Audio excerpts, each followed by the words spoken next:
Good morning, everyone. We are going to begin, so please be seated. If you're having trouble finding seats, the balcony is open. So thank you.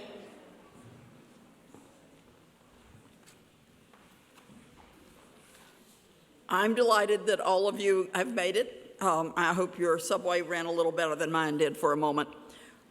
We are back at the Brooklyn Museum, which has generously welcomed us in the past.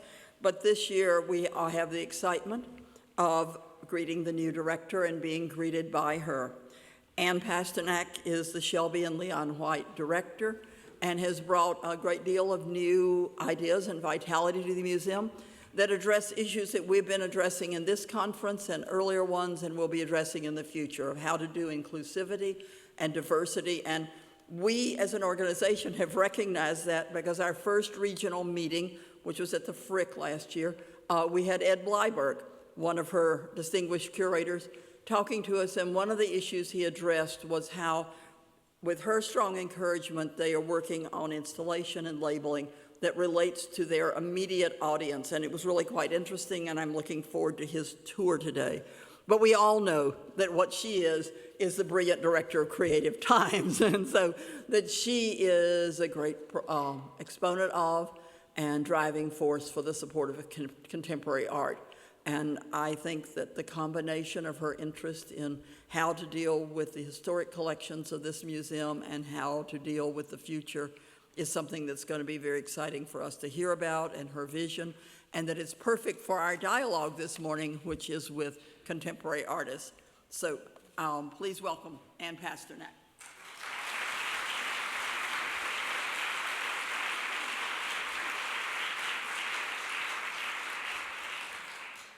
Thank you. So first of all, I want to get a photograph of all of you. You know, for some museum directors, seeing so many curators would be a nightmare, but for me, it's a Okay, ready? Say hello, curators. All right, excellent. Thank you. It's going on Instagram later. Okay. All right, so good morning. Hello, great curators. It's a thrill to see you here at the Brooklyn Museum and a pleasure to welcome you all this morning. I have been asked to share with you the direction of the Brooklyn Museum now that I have been here for a whole 1.5 years. But rather, thank you. I love my curators. But rather than sharing an airtight plan, I thought I'd share with you some of our thinking as this has been a period of deep questioning at the Brooklyn Museum. For example, here are a few of the questions we're pondering. We are a great encyclopedic museum, but New York City is the only city in the nation with 2 such museums. How do we distinguish ourselves, especially in a crowded art market with a city chock full of museums? Or, most major New York City museums are in high-density, tourist-rich Manhattan and in neighborhoods of great privilege. But what should our financial model be when we are surrounded by low-density and working poor communities struggling daily with social, racial, and economic inequality? While we have world-class collections of great importance and renown, what do we do with them to attract visitation when today's audiences care less and less about collections and more about participatory and contemporary special exhibitions? With storage overflowing and perhaps only 4% of our collections on view, what should our collection strategy be, and how do we get more performative value out of it? Some of us may want museums to be like a temple for quiet reflection. But what do we do when today's success and even our survival is measured by crowds? The crowds that lead to buzz, the crowds that lead to admissions and ticket sales, shop sales, memberships, and donor excitement. Our collections were built by the generosity of rich patrons, almost always white men of great privilege. But what do we do when diverse audiences are fed up seeing lavish displays of other cultures and don't see their own histories and cultures with the same care, dignity, and respect? How do we create credibility and trust with our communities during these times of social division and unrest when they know our institutions have traditionally upheld histories of privilege and exclusion? When 50% of our neighborhood students are not graduating from high school, what value can we and do we proactively bring to them? And how might we move the needle in creating more opportunity for our local youth? And how do we go further in creating courageous and truly inclusive conversations during such divisive and polarizing times? These are just a few of the questions we are addressing, and I know many of them are familiar to the ones that, or similar to the ones you're discussing within your own institutions, at least I hope so. At the Brooklyn Museum, our current financial struggles, and by the way, when has the Brooklyn Museum not had financial struggles? It makes it urgent that we look at who we are and what we do and how we do it very, very seriously. But I do have some good news to share. The good news is that the Brooklyn Museum, I believe, is uniquely positioned to be one of the most trailblazing and current museums in the world. We may be one of the oldest art museums in the United States, originating nearly 200 years ago, but we have always been one of the most forward-looking and progressive. We're one of the nation's largest museums with grand classical, neoclassical architecture, but we are also nimble and spirited. We have world-renowned collections spanning 5,500 years of human creativity from around the world. Was that in my brain, or did that actually just happen? Okay, it was you. I liked it. But we are anything but stuck in the past. Instead, we are passionately committed to connecting the past to our current present, our complex present. And since New York is the only city in the nation and one of the few in the world with 2 encyclopedic museums, we believe we are free to take greater risks and pioneer trails that would be difficult for more tradition-bound colleague institutions. The good news is that the Brooklyn Museum has always been on the cutting edge. Starting with our roots in 1823, we were a place to educate young tradesmen before there were free public schools in New York City and throughout the nation. Nearly 70 years later, this noble neoclassical 560,000 square foot temple of art designed by McKim, Mead, and White to house historical collections that introduce foreign cultures to local audience was intended also to educate the masses and promote society's loftiest ideals. Brooklyn Museum leaders have since then thought about the social impact of our work. For example, in the 1930s, the museum's rather progressive director, Philip Newell Utes, is that how you say it, Utes? We're gonna pretend it's Utes, okay. Believed that to meet contemporary needs, the museum should be transformed from a temple of high art and reflection into a school of instruction where the arts were put into the service of progressive ends. He envisioned a socially oriented museum with a collection of people surrounded by objects, not a collection of objects surrounded by people. Later, for example, in 1972, director Duncan Cameron recognized a new role for the museum beyond the temple or the school. Instead, he saw it as a forum, a public meeting place for exchanging ideas, stating, quote, "The forum is where the battles are fought. The temple is where the victors rest." He fought against the idea of a stagnant museum. More recently, our beloved Arnold Lehman further challenged the idea of the museum as an elite preserve. He always said the most important book for a museum director or curator to read. Any ideas? Thank you, the US Census. For him, welcome and inclusion and diversity were not just a philosophy or a side discussion, they had to be part of our DNA. And today they are, thanks to him. We have one of the most diverse audiences of any museum, and it's not because it's comprised of tourism. We have very low tourist numbers actually here, but because we have a rich tapestry of audiences reflecting our local community. So in short, the good news is that we have exceptional foundations to build from, and we know that what will set us apart is our strong commitment to the things we believe in, connecting our world-class connections to the conversations of today and to the people of today, considering histories from diverse, inclusive vantage points, fostering courageous conversations and free expression, creating strong, productive collaborations with our local communities, and building a culture of true civic advancement. So that's where we're at, and Sharon Matt Atkins had suggested that maybe I would take some questions, that you could ask me anything, and in the cone of safety and silence, I will answer them as truthfully as I possibly can. So who wants to begin? I know we have, microphones on the side, don't be shy. You can ask me anything. Thank you, brave soul. Good morning, and thank you for being here. So I was, of course, reading the New York Times this week on the profile on Lisa Phillips. And so this question is prompted by that. How important do you think it is in the profession or in the arts to be visible, to advance your efforts? And this comes from, out of context yesterday, a whole conversation about work-life balance and how it is that you're in it in the profession versus giving yourself space to recharge. Well, first of all, that was good. That's a smooth transition to microphones. Thank you. So let me first say that I found it really interesting that they said that Lisa was not so present. What's really shocking is that the Times hadn't done a profile on her. I find that really hard to believe because Lisa's really out there, and she always has been out there.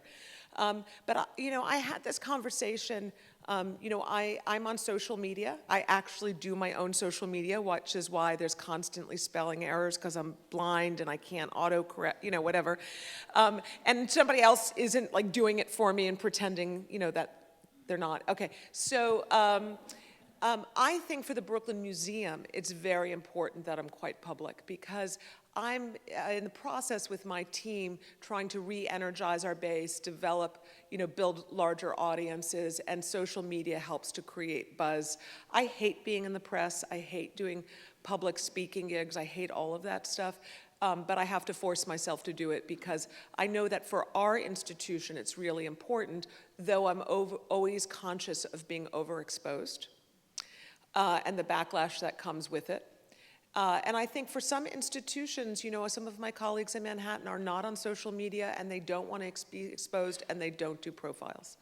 But they have really large audiences because of where they are and the nature of their own institutions. We're just in a different situation. I also think, by the way, it's a great opportunity to share the values of this institution. Yeah. Yes? Hi.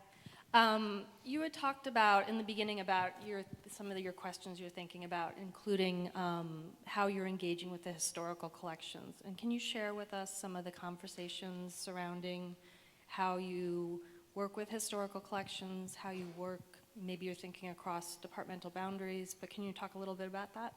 Sure, and remember, I've been here a year and a half, and there's been a lot of change, but when Ed takes you through the Egyptian galleries, you really won't see new texts yet. So I think a good example, maybe Sharon, Catherine, what do you think is the American galleries? So when I arrived at the museum, I wanted to reinstall our American galleries. There was a lot of feedback that while it was very trailblazing and controversial when it was first done, over time with works going out on loan and new works coming in, that the story it was telling was not clear. And frankly, I thought it was so crowded and so overly designed that you couldn't even see the work that was in it and certainly not depict a narrative.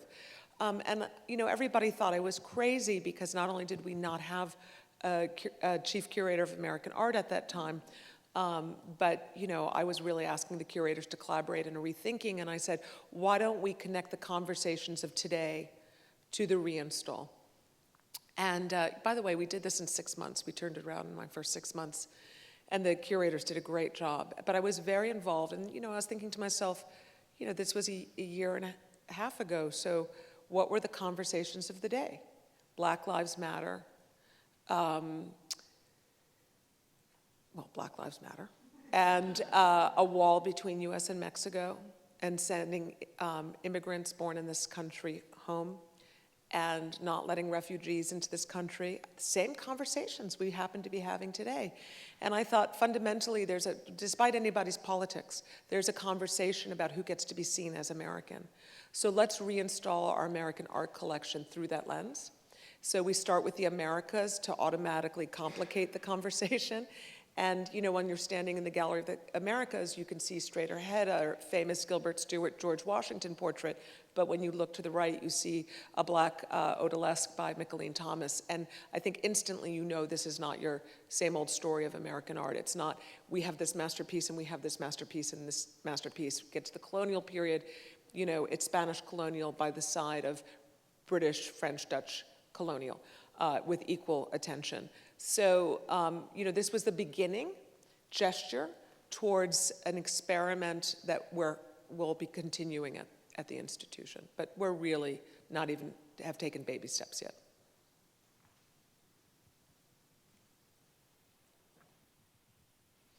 Thank you so much for hosting us here at the Brooklyn Museum. It's great to be here. I wonder if you could speak to this group a bit about the director-curator relationship. You've mentioned this 6-month project, which I look forward to seeing today while we're here. How much of your time do you see going forward, if you use the medical analogy, to be running the hospital versus being, let's say, at the operating table? It's so funny you use a hospital analogy. I did that I did that with the city and the union this week. I was like, a museum without educators and curators is like having a hospital without doctors and nurses. At any rate, don't worry, that's not happening. So just strike that from your memory. One of the great privileges of being in a museum is the ability to be able to learn from and be in conversation with one's curators. And, I feel unfortunately pulled in so many directions because we're a bare bones institution with less than a bare bones budget. And so I'm out there doing strategy and fundraising and, occasionally a profile and, working on restructuring departments and rethinking the business model and all sorts of things, when really I'd like to spend, at least a third of my day with the curators. But we are spending more and more time together, asking questions. I'm encouraging them to even do it without me, to have topical conversations, and they have their own breakfast or lunchtime chats. We've done our first retreats recently. We have another retreat coming up this week. And I don't think a retreat is a once every 2 or 3 year thing. It's a seasonal thing where we get together and we ask some very big and fundamental questions about the work that we're doing. We're taking our first group trip together. We're going to Massachusetts. Anybody here from Massachusetts? All right. Well, I know you are. So,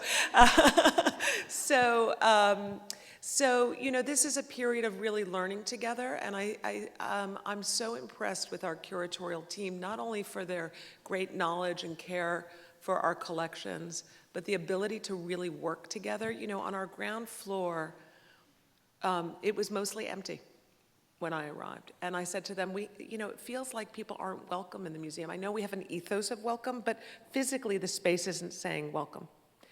You may have a big sign outside that says welcome. It doesn't really mean that that's the reality for people. So can we get more of our collections on display? Can you guys collaborate and think of a way to activate the ground floor experience? And they had always dreamed of doing an exhibition based on the color blue. So when you go downstairs now, what used to be completely empty is now, vibrant with a curatorial collaboration that they turned around in less than 3 months.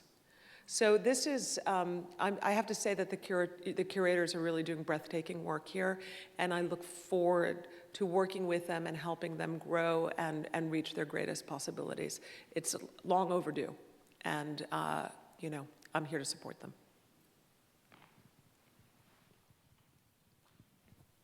By the way, the next question ought to be from a guy, seriously. Sorry, I'm not a guy. I am. I mean, after you. Okay. Is it your ambition to position the Brooklyn Museum more prominently internationally? And if so, how do you plan to do that? So, yes, absolutely. I don't think one needs to sacrifice their commitment to the local while also building a global presence. And the global presence is really important because we want the work we do to be important. We want our exhibitions to be canon expanding that impact the way exhibitions or stories are told about an artist or about a body of work or history. So it's really important that our global reach grows, and I think that you do that through artistic excellence and through communications. I just think that you keep creating partnerships, putting the messaging out there, and you do excellent work, and at the end of the day, that'll serve us well. So I have a question. You're not a curator. For You those said a of guy. you You who did don't not say know, a but curator. he is a guy. He is a guy, and this is Hank Willis Thomas, an artist I love a lot. And Hank, we see each other at every wedding and funeral. It's Yes. unbelievable. Yeah. But you always strike me as fearless, and I wonder though, in here, in this big old fancy building, with all these people, what are you afraid of? That is so good. So I have a lot of fears. I think the number one fear is, can I turn around the financial, this is a boring answer, can I turn around the financial dilemmas that we have quickly enough? That's an honest answer. Huh? I'm not going there. I have to, guess but I it's have no really doubt- hard. My thing is, I have no doubt, and I was just with someone last night was saying, Anna's doing such a great job. Oh, and thank I was like, you. well, you should give her money. But Thank you, Hank. But I mean, knowing that that's a constant pressure, and Yeah. it's always a pressure of everyone in this building, and I know it's maybe worse now than ever before, and other museums all over the city are having similar challenges. But assuming you're going to do what you do best, which is overcome in that area, are there other like conceptual fears that you, with all these the mission and the ambition that you have, what you want to do So outside of programmatically? financial? Yeah. Yeah. I mean, sure. You know, I feel a sense of impatience about the times in which we live and the importance of an institution like this to bring people together, to really come to a place of listening with care to divergent viewpoints and learning. And that's very hard work, and it's courageous work to do, and usually you get sort of beaten up in the process. But it's important that we do it. I think that our nation and our society is really broken, and I want to play an active role, and I know it's going to be hard to do that. So that's one of the things that, you know, I worry about. Can we get there fast enough, and once we get there, can we do it with at least enough thoughtfulness and care that it deserves? And what other fears do I have? Yeah, for me, it's really about impatience. Is there something I should be afraid of I haven't said, Hank? I just was doing my duty. You said you need a guy to ask a question. Yeah. It was a good question. It was a good question. Thank you, Hank.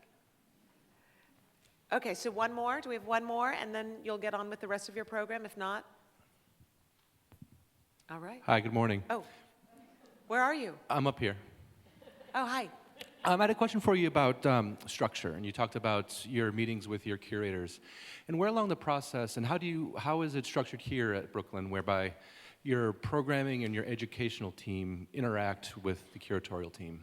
Are they part of those initial formative moments of thinking through ideas to think, what are our institutional goals as they not just exist within curatorial priorities, but then also your educational and your outreach priorities too? So I would say that we're in process right now. What I would say is that the institution was previously led under a very different model, much more of the command and control. You had a director, you had a few deputies, and they made the decisions, and then it trickled down, and people did what they were supposed to do, right? My model is much more of a consensus building and collaborative model, which is kind of like neurons, you know, exploding off of each other. And it's a much messier model. So what that means for us is that our departments are a lot less siloed. They were very siloed before. And we used to have two curatorial departments, one for exhibitions and special exhibitions, and one for sort of collections. Now they're together and unified and whole again. Our public programming team is now out of the curatorial department, not the education department. It could go either way, but that's what we're doing. And we have meetings where the curators, once an idea for a show or project is approved, they come together and they say, here's some of the things that we're thinking about, and this is what the messaging is going to be, and this is what the show is about. People go home, they think about it for a few weeks, and then they come back together and they share ideas. Well, this is how education might interpret this with these different audiences. This is the kinds of programming that public programming is going to do. This is the target audience that marketing is thinking about, development, et cetera, et cetera. So we all kind of come together and have a sort of think big moment, I like to call it. And then we interrogate that over time and test feasibility and really question, are we thinking big enough? If we were really to have an impact, you know, are the ideas that we've put forward, are those the best ideas that we can come up with? So we're pretty much in the formative stages of this. And there's always room for much better communication and collaboration, but I think we've taken steps in a good direction. And I'm sure you all have a lot of ideas where it really works in your institution, so please let Sharon know. Yeah. Okay, I want to say, curators, thank you for the incredible work that you do. Thank you for bringing so much inspiration into my life and so many other people's lives, and I hope you have a really inspiring, transformative day today at the Brooklyn Museum. Thank you.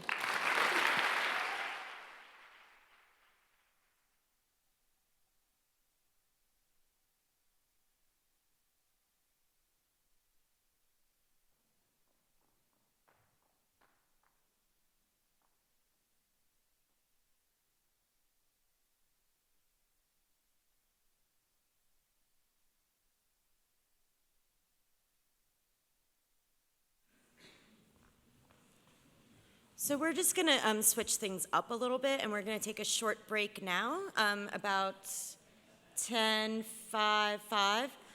minutes or so, and then we'll begin again and start our keynote. Thank you.